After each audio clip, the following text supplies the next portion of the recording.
Hi, everyone. This is Julie Kratz. I am hosting today's free online workshop on the 5 questions to get the gender equality conversation started in your organization. And for those of you I have not met yet, I'm an author, I'm a speaker, and I'm a trainer. So, up until 47 days ago, I think at last count, when I quarantined and I have had the privilege to work inside my home. I was speaking and training in front of large groups. So the world is very, very, very different for me.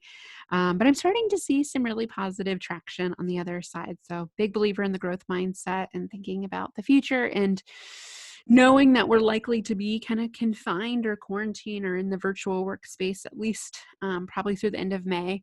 I'm offering a weekly free online workshop really to give back to my community and knowing that people need these tools but may not have the funds for these tools. So my give is really intentional to help you with tools I know that work. This method I'll give you today absolutely works. I've used it dozens of times in corporate America. No team is too complicated for this to work. And it truly is 5 simple questions I'll share with you. So it's based on the research I've done. Pivot Point was my first book about building a winning career game plan, primarily for women in the workplace. One was about male allies, and that's a few years old, but still very timely. And I'm getting, several requests now for how do we engagement as allies in our women's communities. And then the latest work, Lead Like an Ally. I'll send you a link to that. I've actually got all the prices discounted through the end of the month on Amazon. And if there was one way you could be an ally, is write a review. I'm at 69 reviews, and my goal is 100 by the end of next week. So close, and it is so hard to get reviews. It takes 1 minute, it takes one button, and great read on leadership is all I need. So be thinking about that. It's available on Kindle for $1.99, and I believe the Audible is only $5.99 too. So I'll might be giving away a couple copies if you play your cards right and get some trivia questions right at the end as well. So that's my new book. It's about inclusive leadership strategies, very much the things I'll be talking about today. So you'll see that kind of threaded through. The cool thing about it is people told me, hey, what you talk about is great foundationally, but like, how do I apply it? So it has a manager toolkit. Each chapter is something you can do as a manager or just as a team member, lead from where you're at as an ally. So everyone can use the tools. And no matter what, if you're on some of my clients say, we're on the ground floor of this diversity and inclusion conversation. It'll meet you right there where you're at. Or if you're pretty elevated, like we've got our C-suite involved, we've been doing this for a few years, then I think you can really take that to hit the accelerator button. So I talked primarily when I started Pivot Point 6 years ago. I'd worked in corporate America for 12 years as a people leader and was really passionate about leadership, especially of those that I didn't see represented at the top of organizations, like women, like people of color, those with disabilities, and LGBTQ. Certainly, we have a lot of opportunity to diversify at the top levels of organizations. And the reason I do what I do is I have a little one, Jane, and one on the way, actually.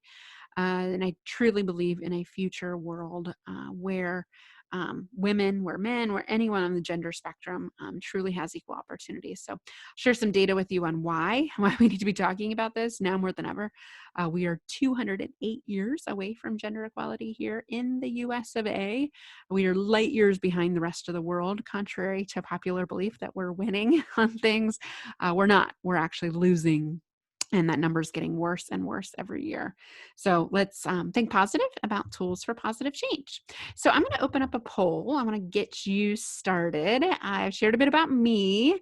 Here's what we're going to talk about today. So we're going to talk about the why this matters for everyone on the gender spectrum, male, female, everywhere in between. The what, so how to be an ally and have an inclusive conversation. I'll give you some tips on that. Then the bulk of our conversation is going to be on the how to ask these 5 pivotal questions. And I'll give you some kind of stories and examples to kind of think through. And I'd love for your help there on like, how do you think that question would resonate with your team? I have a whole video series actually that you can share with your team to tee this up too. So you're not alone in any of this. You'll get the discussion guide later today as well. Then we're going to wrap up with commitments. I'm going to ask everybody to be thinking about one thing you'll tangibly do with this information. So I've got my poll launched here. What do you want to learn today?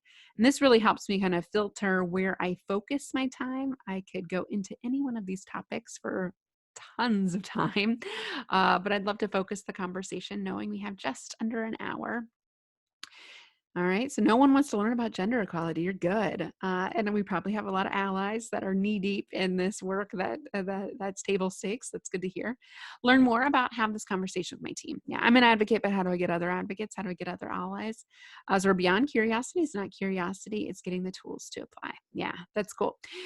So it sounds like maybe based on this data, I got 12 out of the 19 that have voted. So a few more, if you could jump on, this really helps me orient the conversation. But it looks like two clear winners is why is kind of covered. So I know why this matters, but maybe the why for others. I think the business case and what I call the human case will help you getting other people involved in the conversation. And it sounds like the what and how is really what we want from this content today. So good information for me. Thanks to the 14 that participated in that. We will have another polling question here shortly. So the winner, learn how to more of how to have this conversation with my team. So the how piece, we will focus the bulk of that was already my plan, but you have reinforced that that plan was accurate. That assumption was accurate. So a bit on the why before we dive in. I always talk about the why in all my talks. It's always framed up front because I like to assume everybody's on board with this and knows this data. I often find people are, even my allies are like, whoa, didn't know that 208 years thing. I didn't know about the pay inequality. I didn't know that the US is 53rd in gender equality in the world, for example. So let me give you some data. This actually helps with the how. So if we have the why, we're much more apt to have the how conversation. So some stats to share. Of course, women are about 50% of the workforce, a little under. There's some reports that show usually high 40s, 40%. So roughly 50% of the workforce. So forgive me there.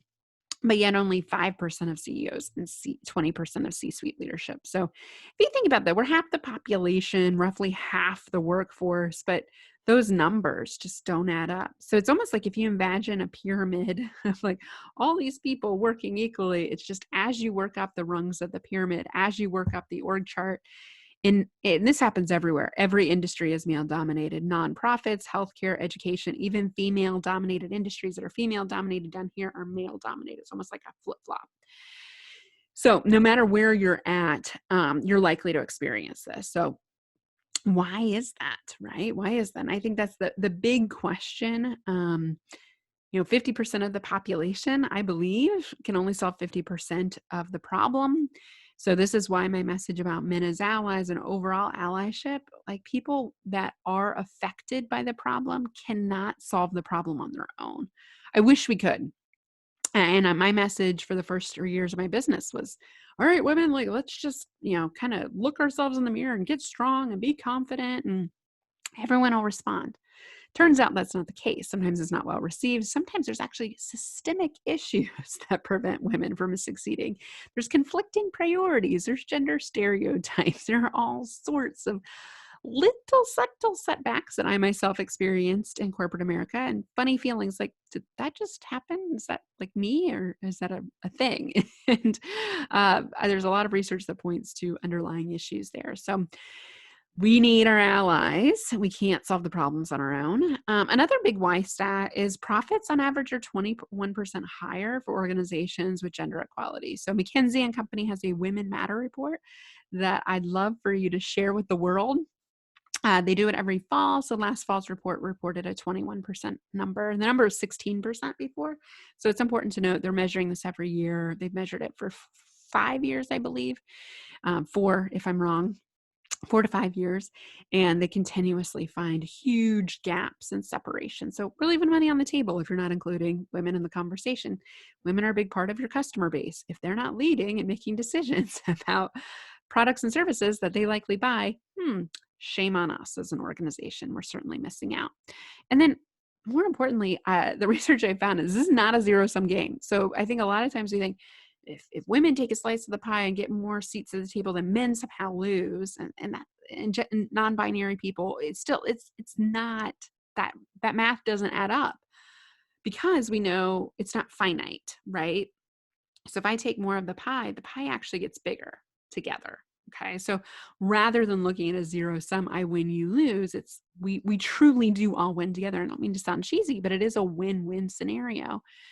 And we're experiencing the COVID world, I think, is very telling about gender equality, with assuming that you have maybe more family time. Most people are telling me that's the case, unless you're a frontline worker, not able to be with your family. I know that that's a privilege that some people have and some others don't. But assuming that you have more family time, like most Americans, is you're enjoying it probably. And I'm hearing men say, I really like seeing my kids more than 2 hours a day. I think it'll be very interesting to see on the other side of this how much workplace flexibility is a gendered issue, or maybe it never was. And we created these kind of protocols and gendered norms that maybe didn't behoove anybody. So lots of interesting things in the future of work. So I'm seeing some chats come in. Okay, the audio check. So I checked the audio at the beginning. I haven't changed anything, so let me know if anything happens.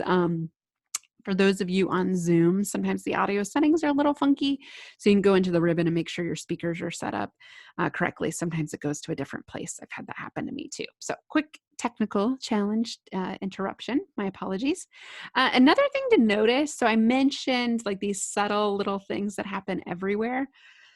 So gender bias is a real thing. It is everywhere.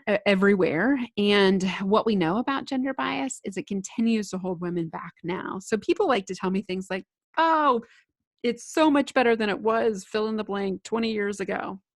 Like, I hope so. It's better than 1990. But is it? Right? And looking at the data, those numbers I shared with you actually aren't that different. So most of the data shows that women as a percentage of leaders, women as a percentage of boards and senior leadership teams is actually very stagnant. And this holds true for people of color, those with disabilities. By every metric possible, we're not gaining on equality. So why is that? From a gender perspective, I think it's really important to unpack bias. So there's a tightrope. And women have probably experienced this. Men, this is a chance to practice some empathy as an ally, is women can't be too feminine. So if you're too feminine at work, you know what people say, like she's weak, she's not aggressive enough, even though they don't really want you to be aggressive. She's not confident, like all these code words for passive women.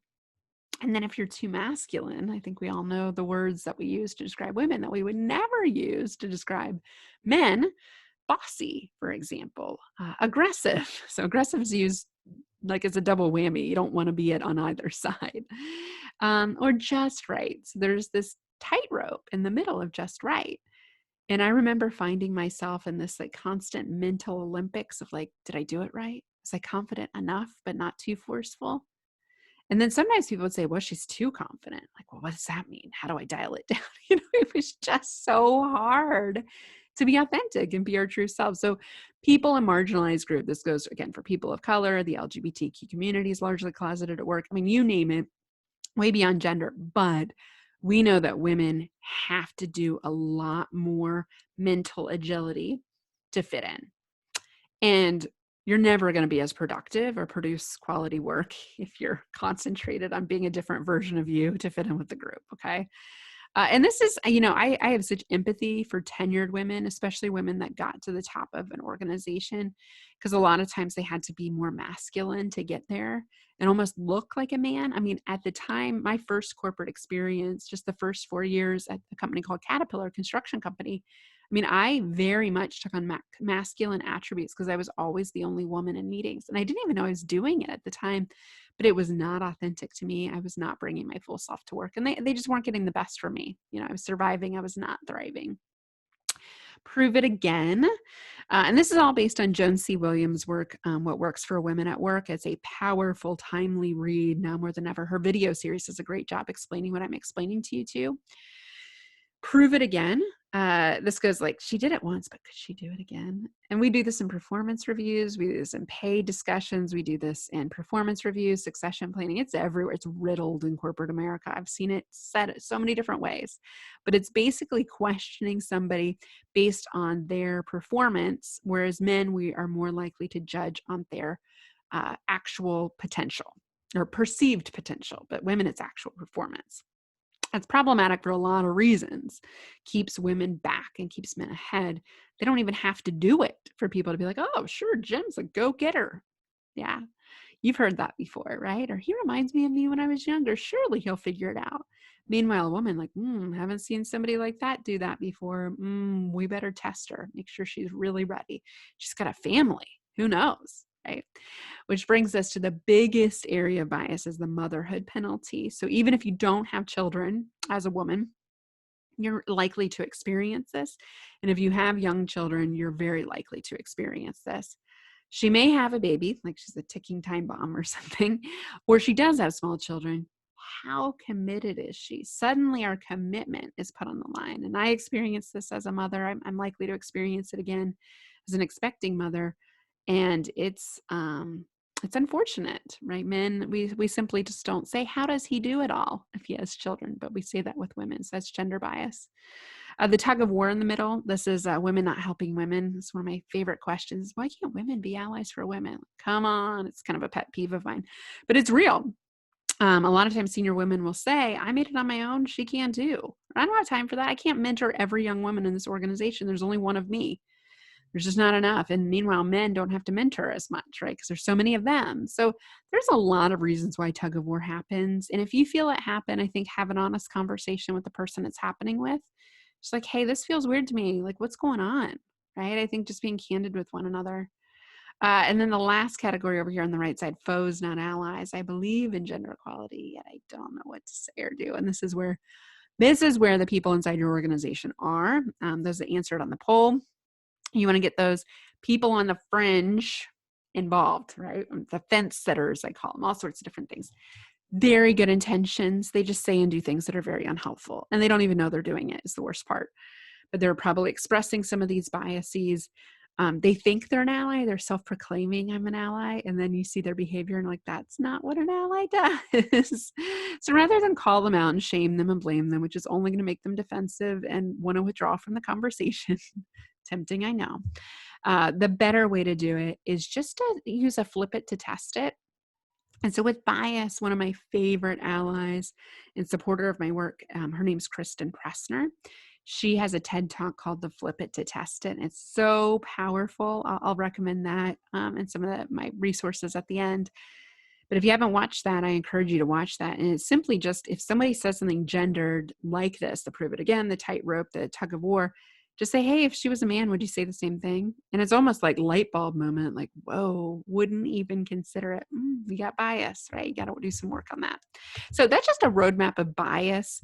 Where's your organization? And I'd love for you just to kind of run the numbers. If you can, look at your org chart or think about a past organization you worked for.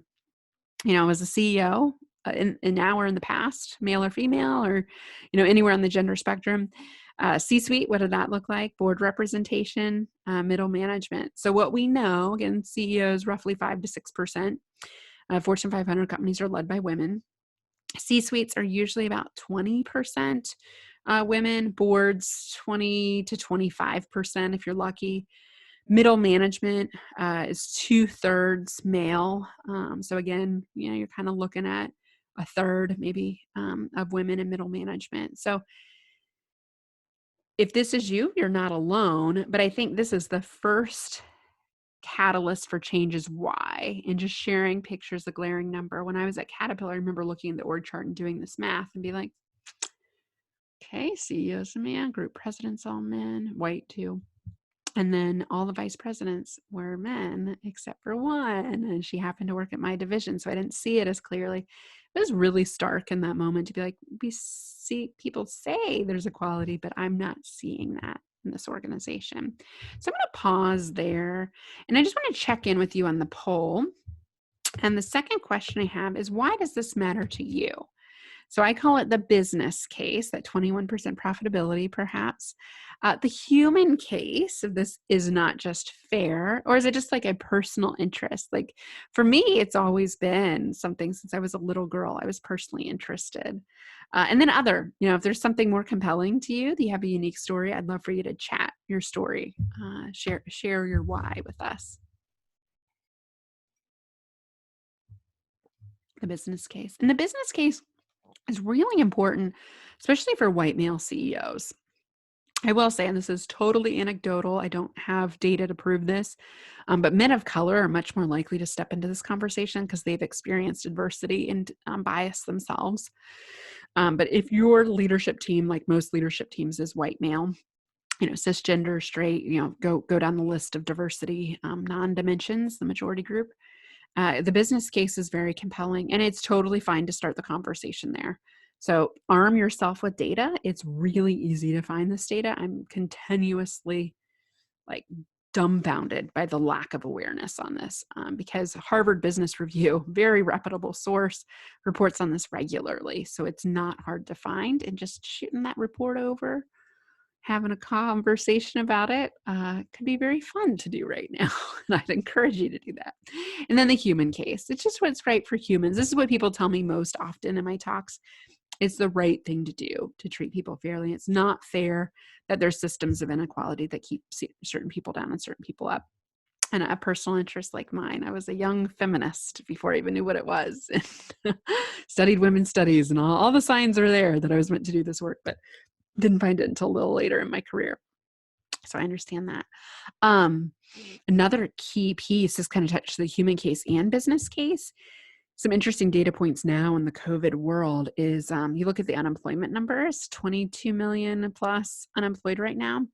Anybody want to take a guess at what percentage of women are unemployed? Oh, Saram said, in our situation, we are opposite. We have 90% of women in all positions. It's super complicated to have a balance to attract and retain men with us. That's really interesting. When I think about why that is, how we could get more men as allies, that's an interesting and very rare challenge, Saram. So thank you for sharing that. So the business and human case, I would add now, COVID is providing a magnifying lens on privilege in the systems. So unemployment numbers. Did some research this weekend because as a woman business owner, I will tell you that PPP, Paycheck Protection Program, was not built for women business owners. It's staggering to see how many male business owners and big businesses got that money. Whole nother story. But the unemployment numbers, women are roughly 50% of the workforce. The unemployment numbers, so those have been let go, over 60% are women. So that math doesn't add up, right? And I'll tell you, it has to go back to those biases. A lot of times women are perceived to be the caregiver and men are perceived to be the provider. So if you are in a traditional kind of more nuclear family, as a woman, people are going to assume that your male counterpart is paying the majority of the bills. Therefore, you're more expendable, or somehow you don't have as much value to bring to the workforce, which is flawed in so many different ways. But the underpinning of pay inequality and these systems that unemployment data certainly supports this is still happening. So lots of things need to change, but more importantly, the what is allies. So I would argue having allies involved in the conversation. So a lot of times this means men as allies, and making sure you balance the roles they play. So I love to give people kind of the choose your own adventure framework. You decide what kind of ally you want to be. And this is how you can be helpful. So you don't like this, you don't like that, you like that business case, you want more of it. You don't like the fact that we're holding certain people back, or we don't look like we want to look like. You can change it. Here are ways that you personally, as an ally. So to create a culture of allies, you need people doing these behaviors more, and it starts with one person at a time. So as a leader, to lead like an ally, I would encourage people to be mentors. Mentors are people that are future versions of you that are doing what you want to do someday. So mentoring people that are different than you, for example, and men are much more likely to mentor younger versions of them that are also men. This is problematic. Women are likely to mentor women, which overburdens senior women with younger women asking them. So having different gendered partnerships, right? Having men as mentors, women as mentors, and mentoring each other. You learn more from people that are different than you. Advocates. So who do we have singing our praises, sharing on social media, sharing articles around, coming to the women's events, the women's marches? Get those people's voices to amplify, especially if they have influence in the organization, whether that's power or just sheer force and magnitude.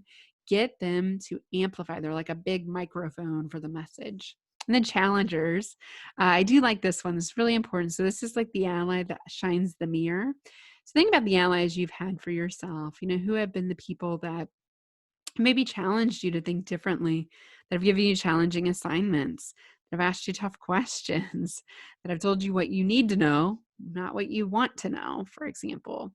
And coaches, these are probably my favorite form of allyship, are people that listen and ask questions and help you self-discover where you want to go in the future.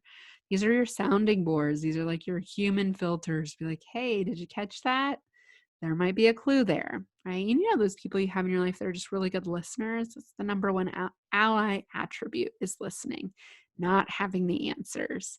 Don't have to save the day. And then sponsorship. How do you sponsor somebody? And a sponsor is different than a mentor. Sponsor is somebody that's in a position of power or influence that can help you get to places in your career you couldn't get on your own. Okay, so they're a part of succession planning conversations, talent management conversations, career decisions, project assignments. Having their ear is really important. And this is where women lose to men. They just don't articulate what they want as much. They don't self-promote because we're not gender socialized to do those things. And men are not fearful at all about boasting what they want, even if they have no idea how to do it. So lend the ear of an ally, make sure they know what you want, and then they'll be able to help you. Simply put, when I talk about allies and them being the key thing for this conversation, it's someone that's there for someone that's different than themselves. So while we're talking about gender today, this very much could be race related. This could be LGBTQ plus related. This could be disability related. You name it, with all the different diversity dimensions. This is an area I'm experiencing personal growth myself with race. I'm being really curious about privilege and white supremacy and the systems of racism as a white person. And so I'm challenging myself to be an ally for others in ways that I ask men to be allies for them, because they just don't understand sometimes the experiences. How would you? If you haven't seen it, how would you know what that experience is like? And so it's not fair to assume that somebody knows. It's much more fair to paint that picture and let them into the world, give them a window. It is important to note that not everyone is an ally. It's a continuum. So there is a camp of the do not get. And as hard as we try, we're probably not going to reach them. So it's kind of like okay to be like, see ya. Now, if you want to get it and you're in the middle, this is a huge, huge opportunity. So these are the people, the foes, not quite allies yet. Like, I want to do that stuff, but I don't even know where to start. That's the questions we're going to get into. This helps. And then they're like, oh, I could totally do that, right? So they need a toolbox. Like, so many times these men tell me, like, just tell me what to say, Julie. Like, I don't. This is so uncomfortable. And I'm always like, that's uncomfortable equality, right?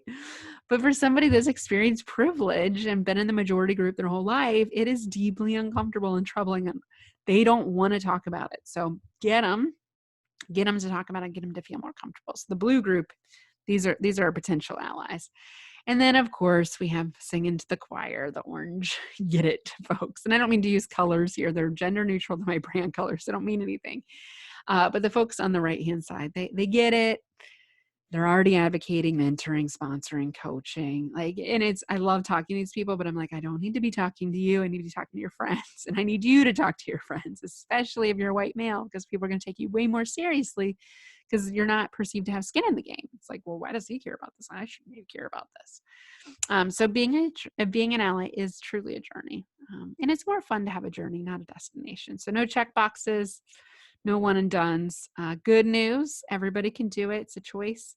Bad news, the work never stops. And we're continuing to learn things and pepper bookshelves with ally books. And I'm so thankful that I have my allies writing content about this. So last piece, and then we'll dig into the questions, gender equality at your organization. So one tool I offer that's kind of highlighted in the questions that we're going to get into, do a SWOT analysis. So anybody in business, this has been around for decades, the SWOT, SWOT, strengths, weaknesses, opportunities, threats. Anytime we start a strategic imperative in business, we do a SWOT, right? What are our strengths? So I love to take an inventory, like, what are we getting right? Okay.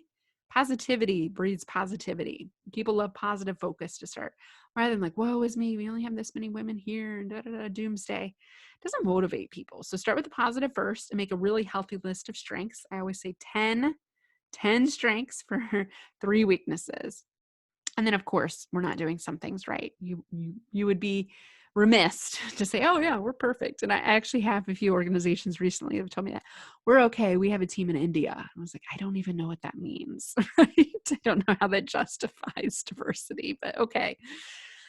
So where are you not getting this right as hard as you might be trying? And no organization has achieved the epitome of equality. Some are getting pretty darn close from a pay perspective and a representation perspective, but it's continual work. Once you lay off the accelerator, you can revert back. So this is, again, a journey. You don't just get there and like done. You have to keep working at it to stay there. And then your strengths turn into opportunities. So how can we leverage our strengths more? And your weaknesses turn into threats. So how can we mitigate those weaknesses more? So maybe there's some things that we could do differently, right? As a result of what we're not good at. Maybe there's things we could do more of based on what we're really doing well already. So kind of list out your SWOT. And I think this is a great tool to have a conversation to open the door to the conversation. So these are kind of the what are allies? What do allies do? I'll kind of pause questions. Haven't had an activity in a while. So I just want to check and see how everybody's doing and take a little water break. So I'm going to dig into the 5 questions here in a minute, but questions, thoughts, whoops. Questions so far. So I'll pause, but go ahead and put in the chat anything I haven't answered so far, because I'm going to get to the how with the 5 questions. So these are the 5 questions. Again, I have a handout coming in your inbox later today that I'll get into all of these questions. So don't worry about taking notes, and you'll have the recording file to boot. So essentially, when I sit down to do my work with men as allies 3+ years ago now, I was so curious about, okay, here's where we're at. How can we get to the next level? And everything pointed me to having people that weren't a part of the conversation as a part of the conversation, especially decision makers. But what they told me is, this is great, Julie, and I want to be an ally. I certainly can do that privately, but I can't talk about this publicly. Okay, so I thought, what do we do to be helpful? Meet our allies where they're at. And this is picture it. So visualization is a very powerful exercise. And just kind of a pulse check, since I haven't heard from y'all in a while. I've got another polling exercise coming in a minute.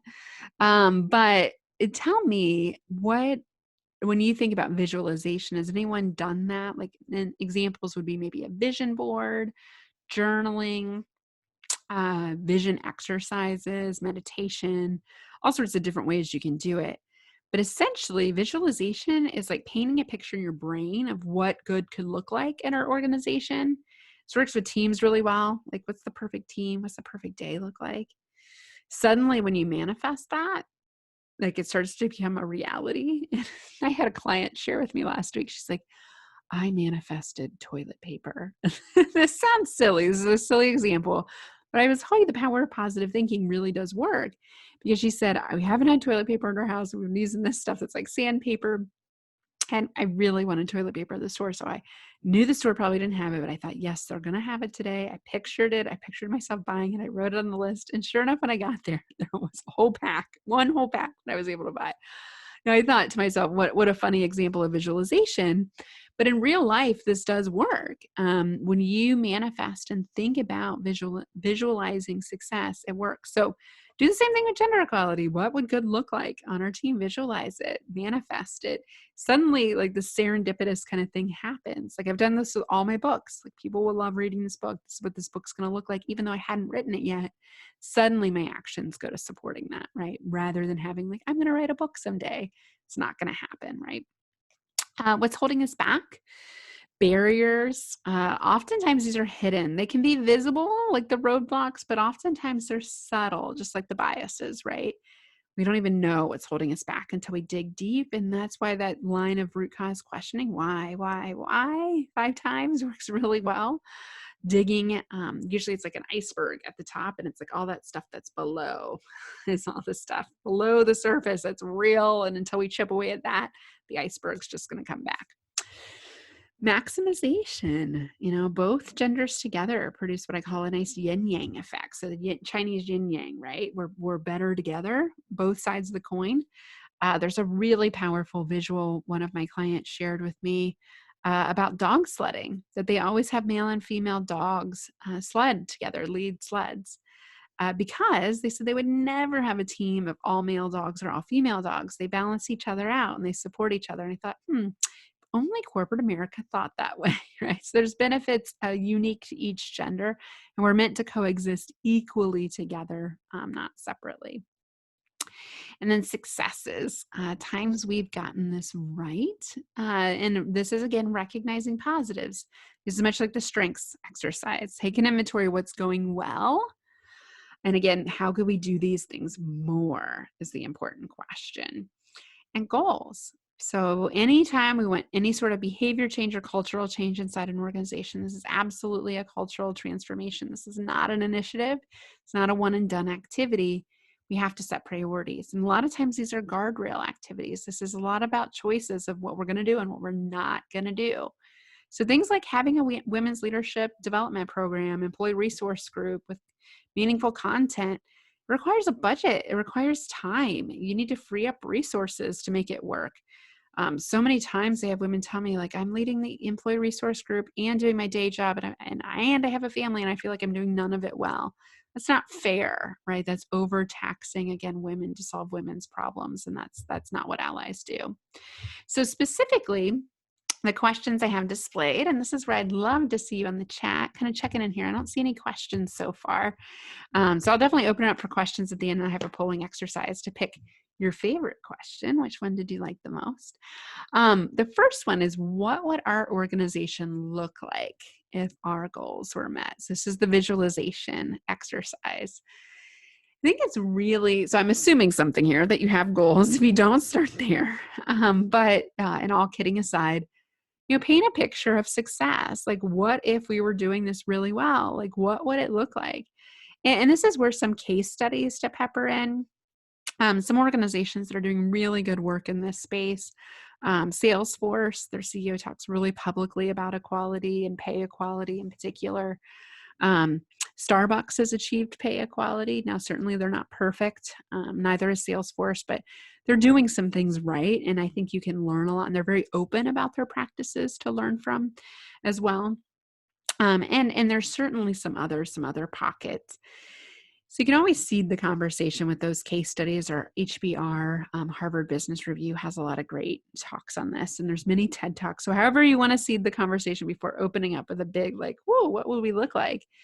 But again, we're trying to get people into a mental space of possibility versus reality. It's not happening. When people are stuck in their realities, right? And you could see this before COVID. Kind of assume, like, it's never going to work. We've always done it this way. Well, shoot, we're being forced to do a lot of different things, right? Virtual work is now very acceptable.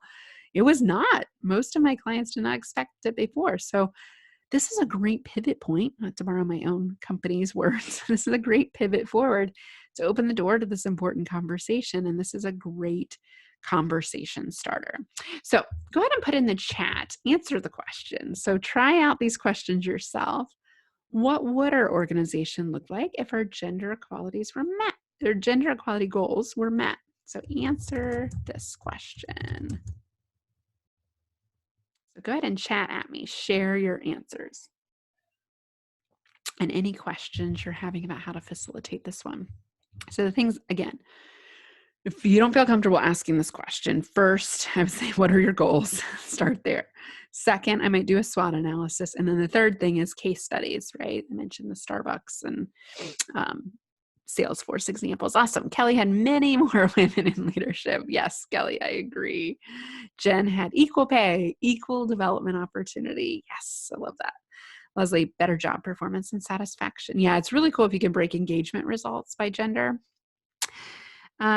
Jay Gorgon Jones had more than one woman on her leadership team. Let me guess, she's in HR or marketing. Those are the big two. And increased diversity across all positions. Yeah, I love that. Gender's the springboard for diversity. There's a reason I have separate gender conversations and diversity conversations, because a lot of times starting with women can be really appropriate if you only have one woman on a leadership team, for example, before we go into the whole broader work. But once we get there, we can really, and not that others have to wait, it just helps because so many people identify with a gender perspective where less people identify outside of the majority group on race and LGBTQ and disabilities. But I always use it as springboard methodology. Christine, all types of work would be respected and valued as opposed to work people think of as more masculine. Oh gosh. Yes, Christine. Yeah. What does a male job look like? Christine, when you ask children, this is when people tell me things are better, they're not. Not to be doomsday, but we have a lot of work to do. When you ask children as young as 5 years old what a leader looks like, they draw a picture of a man, usually a white man. Isn't that insane? So we get these stereotypes early. Jay Gorgon Jones, exactly. It's me as the VP of HR. I didn't mean to guess. I'm usually right with that one. I hate being right on that though. I love it when someone's like, no, she does IT or finance. Like, oh, okay, sorry, that I'm wrong. I'm usually right. And I hate being right on that one. Alicia shared more perspectives and points of view. Yes. And actually maybe like what resonates with our customer base a little bit more. Christine, thanks for the validation there. Yeah, and I love just unpacking that. Like, what does it mean to be masculine here versus feminine? What jobs are feminine? Customer service, marketing, sales is usually more male dominated. Not always, depends on the industry. IT, actuaries, risk protection, financial advisors. Like there are certain industries and just like your gender actually has no bearing on the quality of work. And you're probably missing out if your customer base doesn't resemble that. Teresa, more coaching and leadership opportunities for women and other minorities. I agree.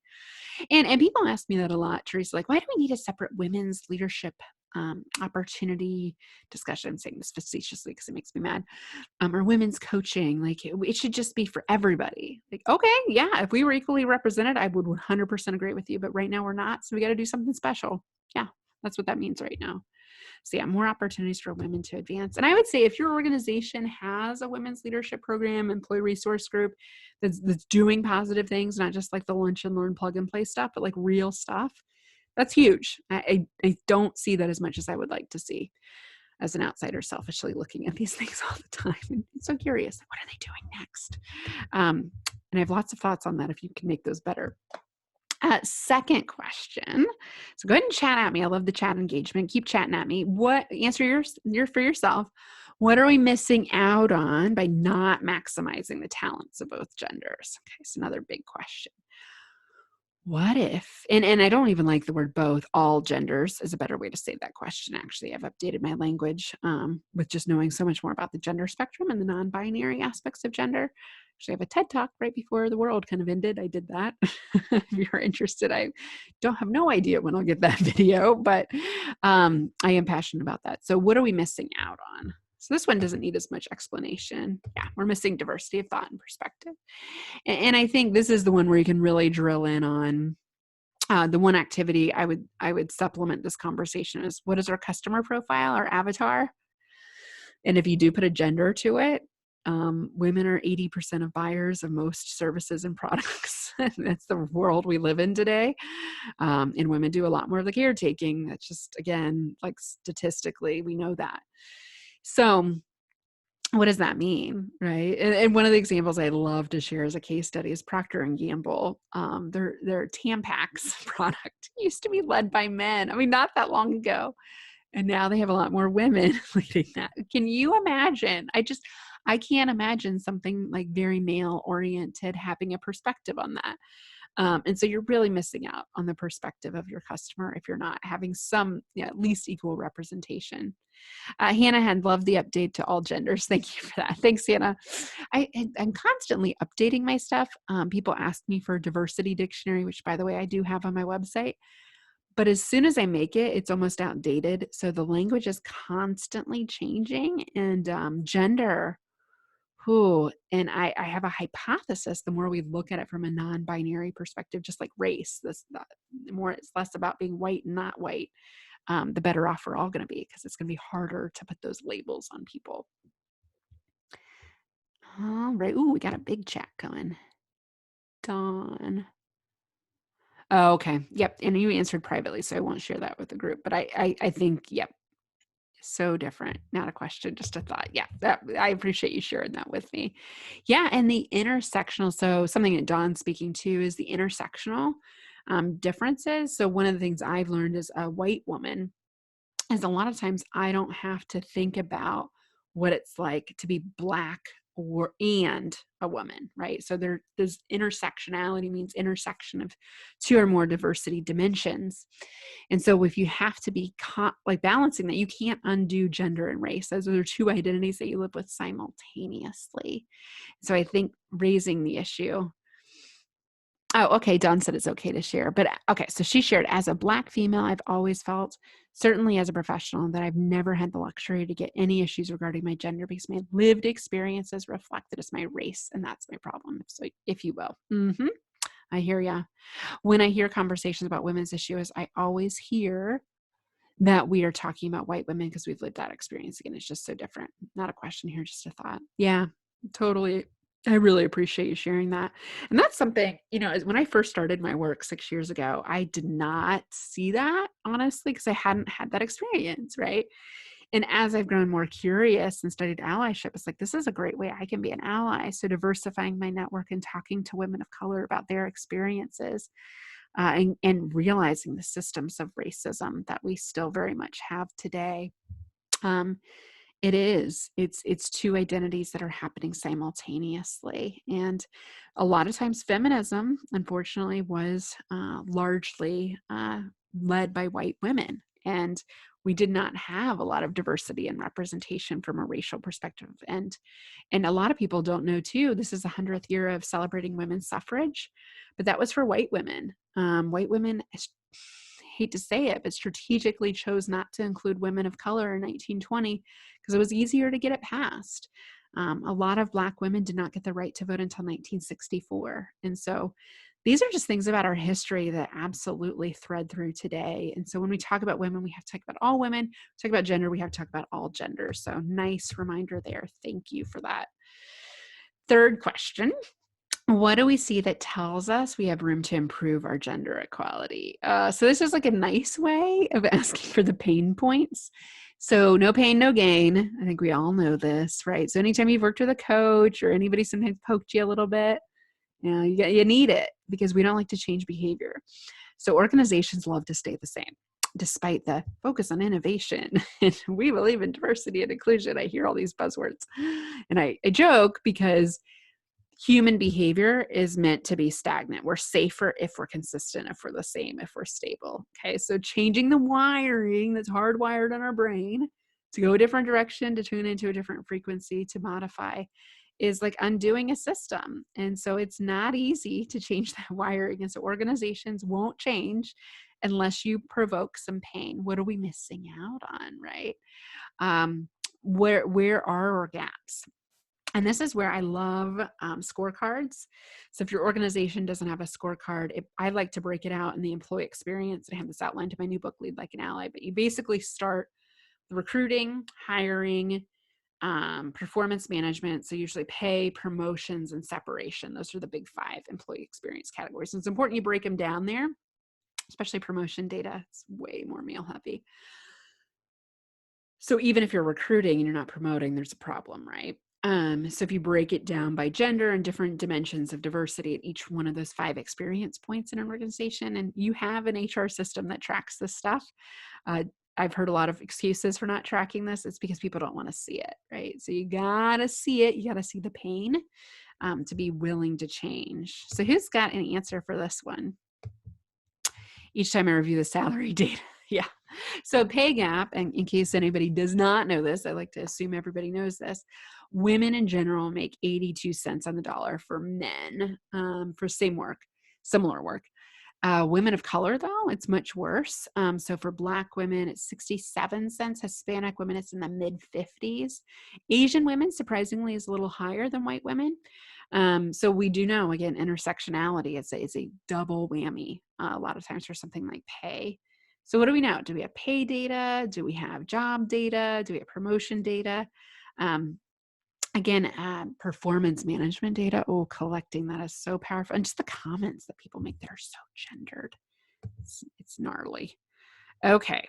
Eva had women not feeling self-confident to apply to executive or high-level management. Yep. And a lot of times women will say, I don't hit all those qualifications. So there's another infamous study where women are given a list of qualifications. Unless they hit 90%, they won't apply.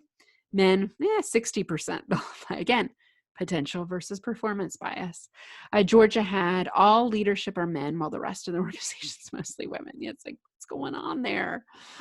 Hannah, meeting behavior, women getting talked over, interrupted, credit for ideas. Those are called bro-propriations, Hannah. You nailed it.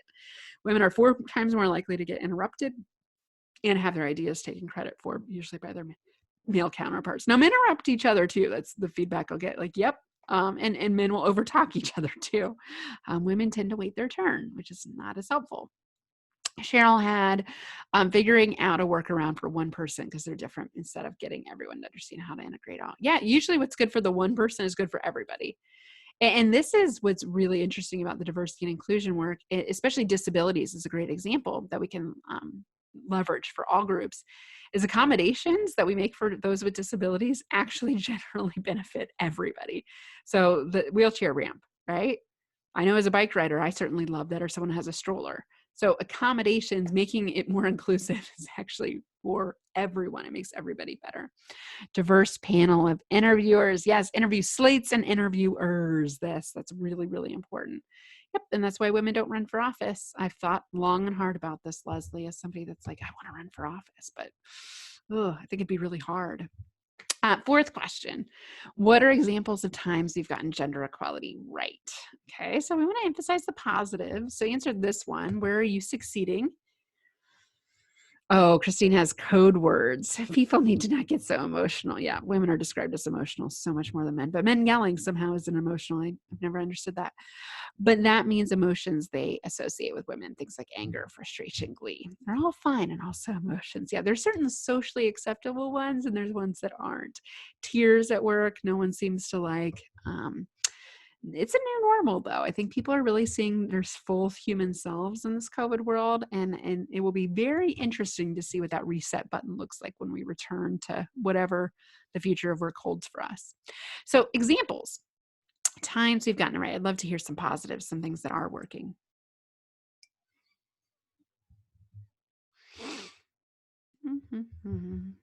I know I just like hard stop. We got like 5 minutes. I'm trying to wrap up the last 2 questions, and I did want to do the last poll I promised you.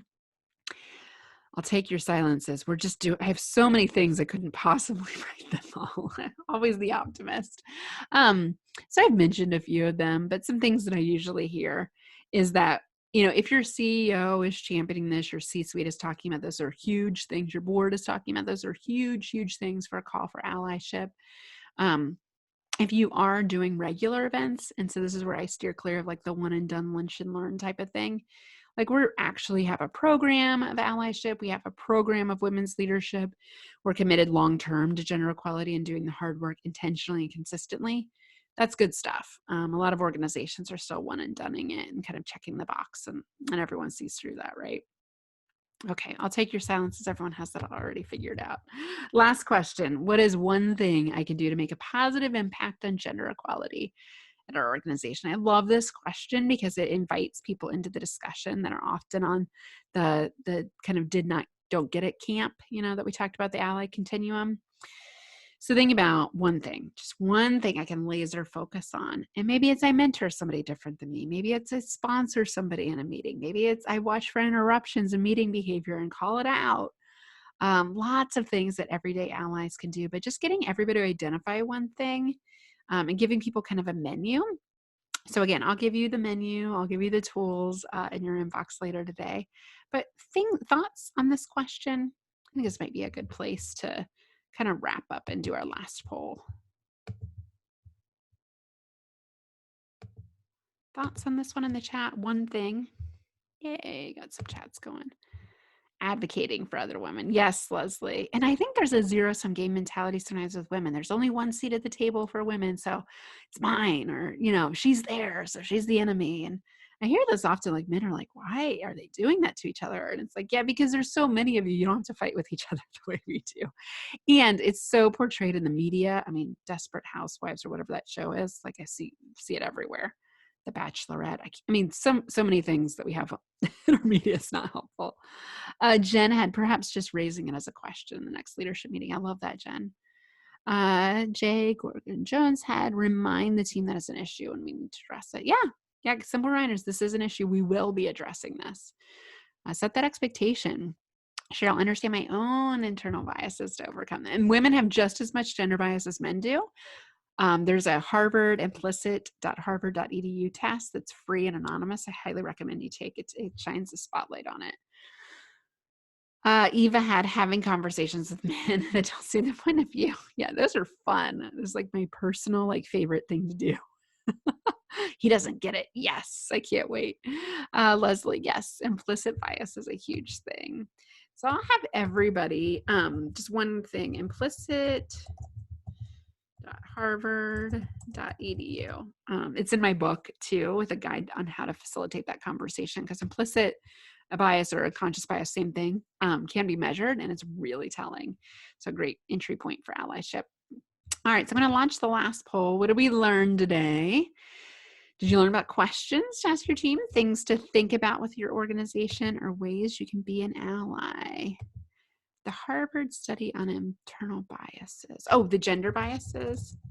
Joan C. Williams, What Works for Women at Work. So I just put that book in the chat, Eva. That was the book I mentioned on biases. And then Harvard, I mentioned tons of data, just Harvard diversity. You'll have like 12,000 articles that come up. So pick your, they publish every day. So I couldn't even give you a list. Things to think about and how to be an ally. So questions to ask your team. So again, I'll get that guide to you. Just thinking about a couple things to commit to in the closing minutes. I do have some content online that I invite you to check out. An inclusive leadership program that I think is really what meets people where they're at. So if you think these questions are daunting, like a lot of people do, invite me virtually into your space. I can help people understand inclusive leadership behaviors. And it's a very, very affordable price point, all virtual with a robust workbook and my own learning management system. So you can just plug and play and join that way and get access to all this great content. So all the things I talked about today and much more deep dives. There's 9 courses with 45-minute modules. So people can very much do that. I think people are craving personal development right now more than ever. People have a little bit of time on their hands and their lines are blurred between work and life. Really great time to dig in. So if you like this content, check that out. I'll send you a discount code that's good till the end of the month. And then if you have not checked out Lead Like an Ally, please know that all these tools I mentioned today, much deeper dives into that cultural piece, how to stretch talent equally, build ally networks, manage that meeting behavior that we talked about, promote a sense of belonging inside work. Who doesn't want to belong now more than ever? And measuring success. So it's now available on Amazon, Audible, Kindle, and paperback. All prices are discounted through the end of the month. And then I mentioned before, we're at 69 reviews. My goal is to get to 100. It's not because Amazon writes big checks. I promise you they don't pay authors well at all. But every review helps other people find it. So if you get to 100, you actually show up in their algorithm, and Amazon actually supports the content. So until I get to 100, unfortunately, people can't find it unless they're like you and happen to find me. So please, please be an ally. It only takes a minute.